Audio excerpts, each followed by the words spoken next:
Hi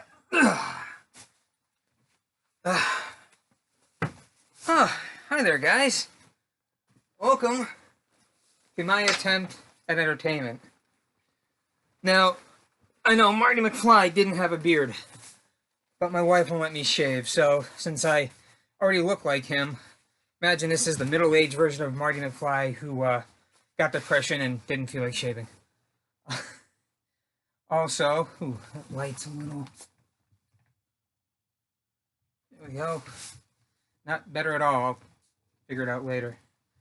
But as you can see, we are gonna have a lot of fun.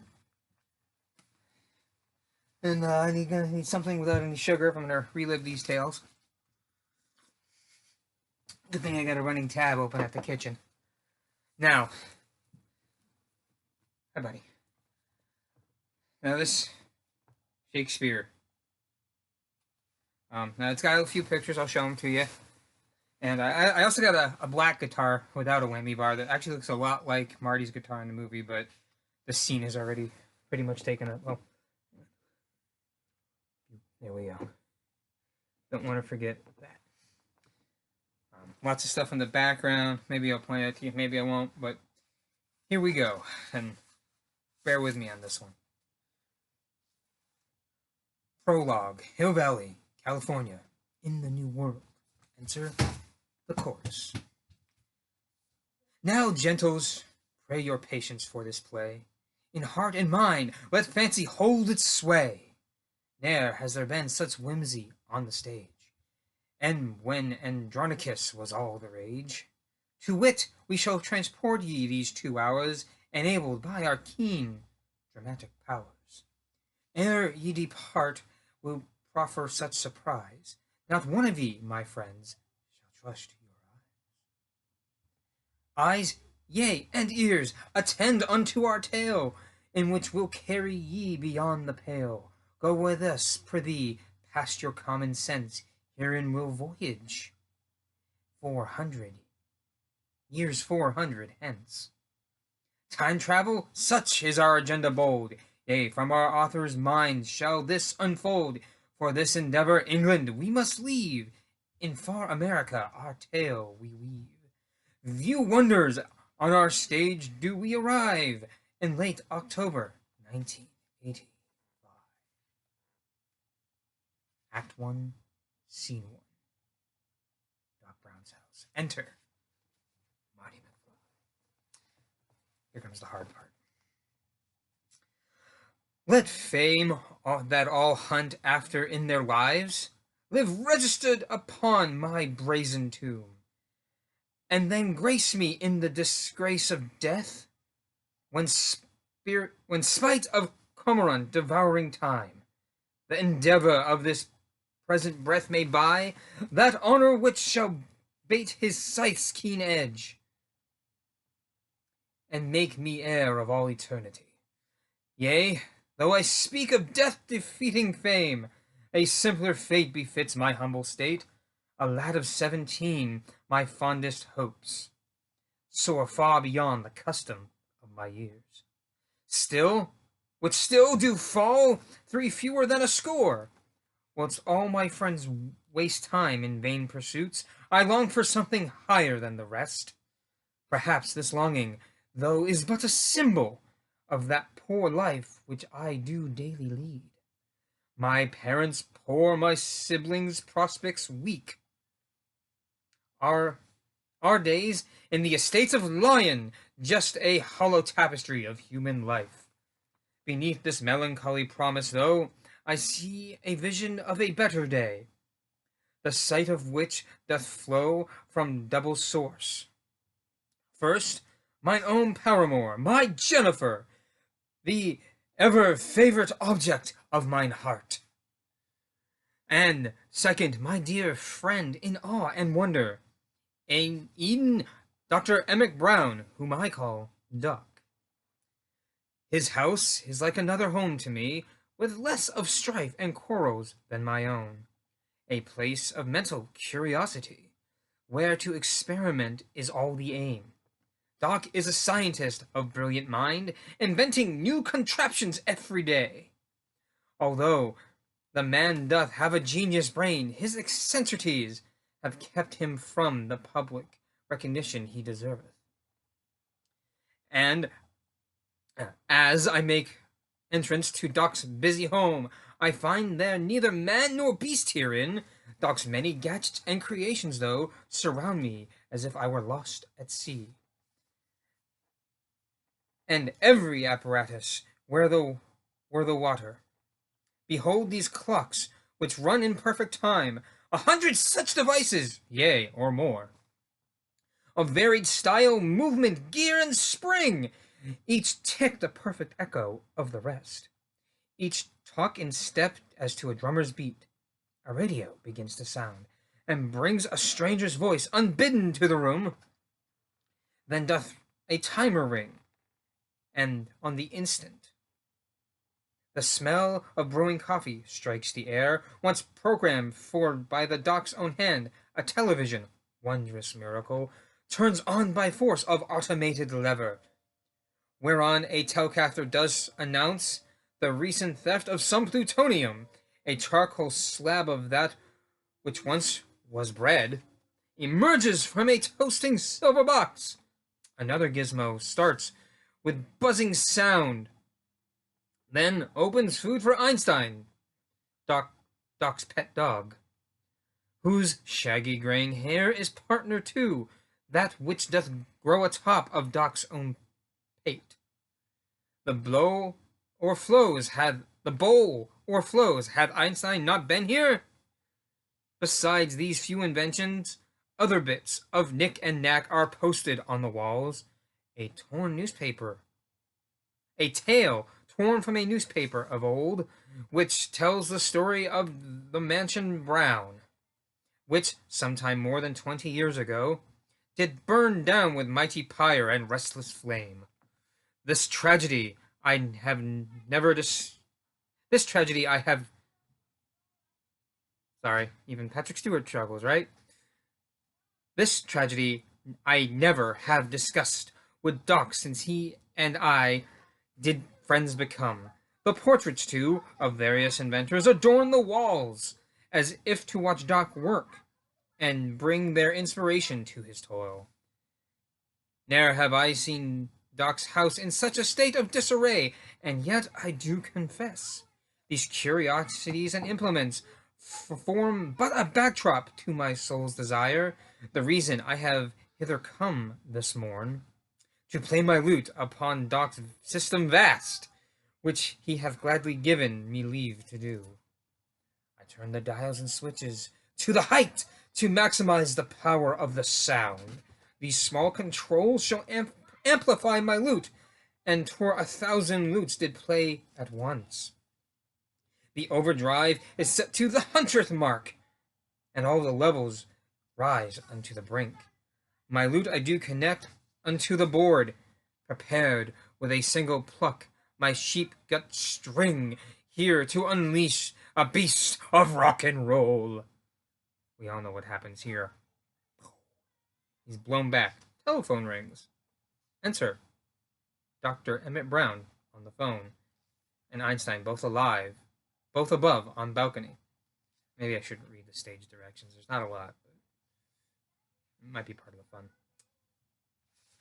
This scene's almost over, guys. Don't worry. Yeah, just a few more. Hail, Marty! Art thou there? Good Doc, forsooth! Where art thou, friend? For I came to thy house expecting that I should find thee at thy breakfast. Doc, ah, Deo gratis that thou art found, and also that thou art both safe and whole. Canst thou meet me tonight at Twin Pines Mall, upon the very strike of 1:15? A major breakthrough I have made, my friend, and shall brave thy assistance then require. And shall thy brave assistance then require. Dyslexia, sorry. Thou wouldst engage me thither at the hour of 1:15, which after midnight comes, when normal folk do lie abed and sleep, we too shall be outside adventuring? Doc. We shall, and thou shalt ne'er forget the night.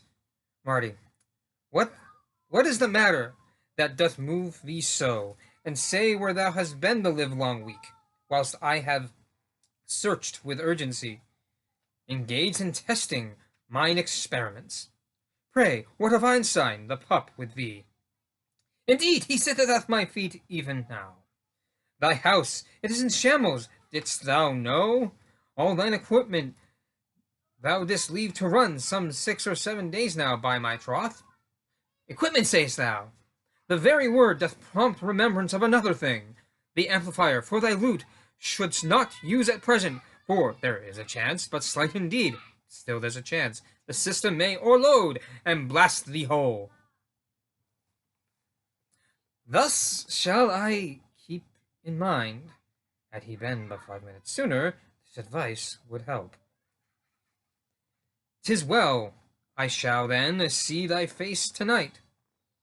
I bid thee, Marty, to forget it not. A quarter past the stroke of 1 o'clock at Twin Pines Mall. I'll see thee soon. Indeed. All the clocks begin to chime. Alas, what ringing! Why has this commenced? Thine Timobius of the tinnibrations of the bells. Peace, count the clock. The clock has stricken 8. Aha! Then my experiment hath worked. They run slowly as a tortoise gait. Behind by minutes counting 25. What shocking words are these thou speakest to me? What prestige of my own delayed arrival? What prelude a future punishment to what a prelude to a future punishment? What fable race against the clock?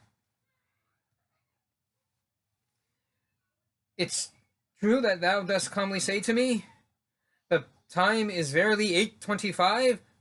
Precisely. Science is not lost on thee. Oh, fie upon it! I must play the hare, and skip most jauntily upon my path, for I am caught up late to school again. Godspeed then, Marty, on thy merry way. Exeunt, Doc and Einstein from balcony.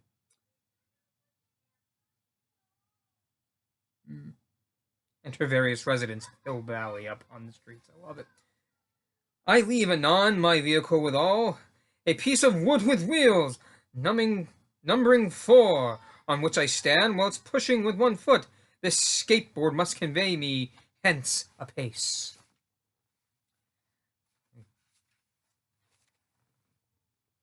Picture there.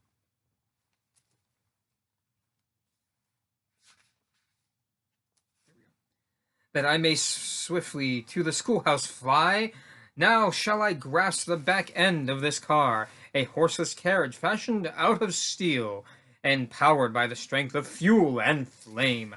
The ride takes me past many jovial Hill Valley residents and citizens who wave at me, a youth of their acquaintance.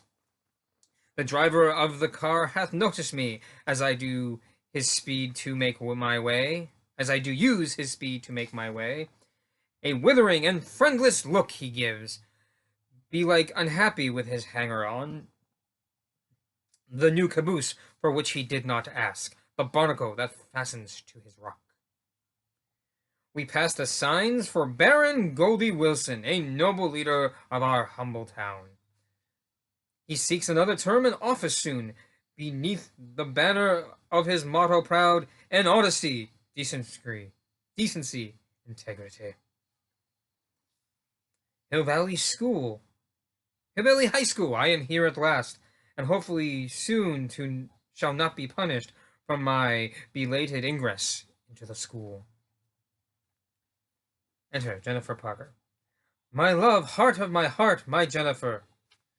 Jennifer says, Thou comest late again, sweet Marty, and if thou wouldst scape the ire of our headmaster, Sir Strickland, who doth fiercely search for thee, go not away, but follow on with me.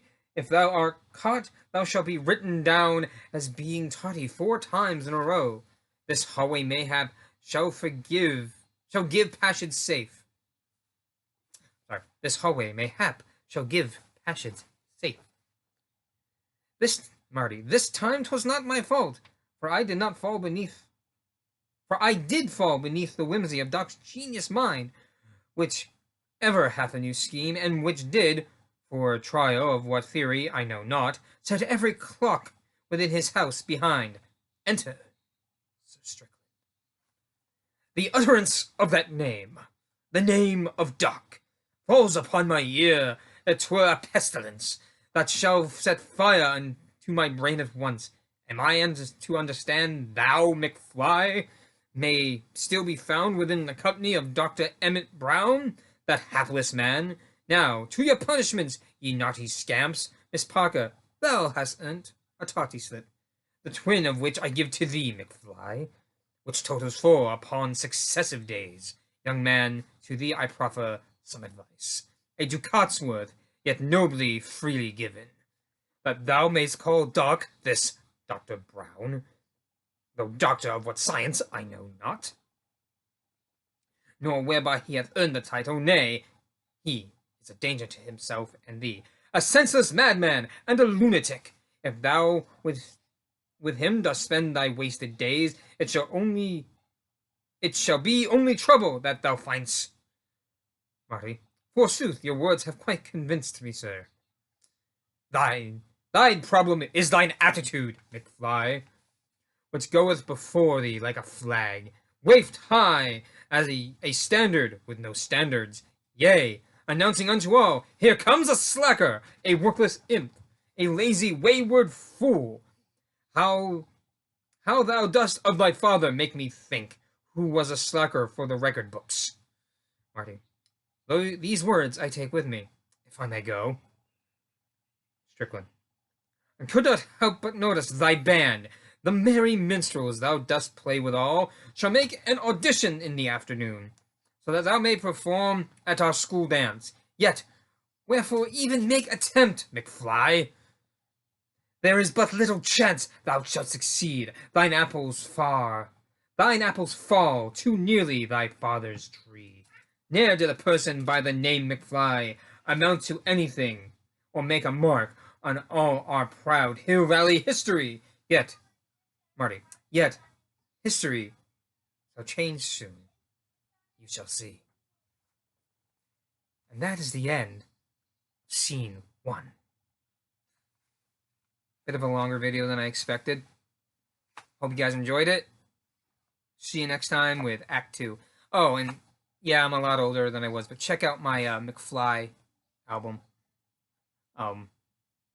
It's a lot better than this. All right, thanks, guys.